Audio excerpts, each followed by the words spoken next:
As Australia prepare for Saturday's opening Bledisloe Cup Test against the All Blacks in Sydney, the recent Super Rugby final between the Crusaders and the Lions should be compulsory viewing in the Wallabies team room.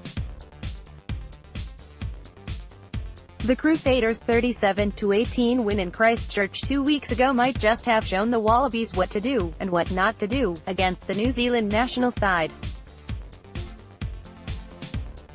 The Crusaders are not the All Blacks, of course, but they are the closest approximation to the men in black in terms of talent, tactics and tenacity. And the first lesson the Wallabies could learn is that possession and field position are only potential advantages, something the Crusaders and the All Blacks, and all Kiwi teams for that matter, innately understand. The Lions completely dominated possession and territory, but were outscored 4-2. They failed to capitalize on their potential advantage because they conceded too many turnovers and missed too many tackles. The Wallabies will need to play with hyper-efficiency in attack and defense if they are to maximize their own opportunities and limit the All Blacks' chances. But perhaps more importantly, the Wallabies must play positively for the whole game, which was something the Lions did not do against the Crusaders. The Lions had 88% possession in the first 12 minutes, but came away with only 3 points after opting for a shot at penalty goal rather than continuing to attack with the ball in hand. This lack of ambition undermined the South Africans' effort. You could argue the Crusaders paid the Lions respect and took the 3 points when they were on offer in the final, and the Lions were doing the same. But when faced with teams as potent as the Crusaders and the All Blacks, it's essential to take every opportunity to score 7 points rather than 3. The Crusaders or the All Blacks will not be beaten in increments of 3 points when they are capable of exploding an attack, turning 7 points into 14 points and then into 21 points in a matter of minutes. Just taking 3 points against the All Blacks is not showing respect, it is showing fear. Of course, there are times when taking the 3 is the obvious option, such as when attempting a match-winning penalty on full time, but by and large to beat the All Blacks points, and plenty of them, must be scored.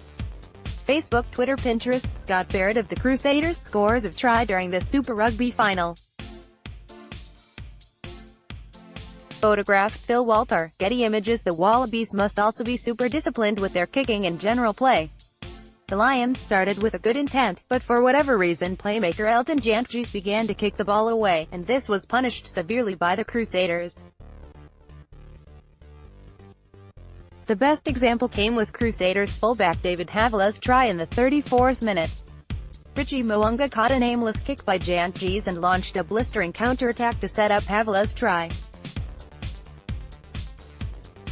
From the moment Mo'unga caught the ball to the moment Havilah touched down, a grand total of 14 seconds elapsed. The Kiwis do not need mountains of possession when they are capable of scoring so quickly from broken play, and the best source of broken play possession is poor kicking from the opposition. In the Wallabies' 18-9 win against Ireland in the first test in June, playmakers Bernard Foley and Kurt Beale kicked well tactically, but they didn't do so in the second test, and Australia lost 26-21. The Wallabies' kicking has to be up to the standard of that first Irish test, perhaps even better, or they will pay a heavy price in the shape of All Black counterattacks.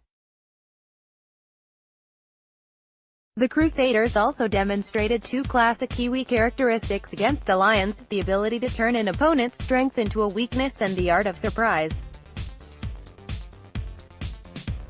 Lions had scored more tries from rolling mauls than any team in Super Rugby, but the Crusaders' defensive line out took away this major weapon.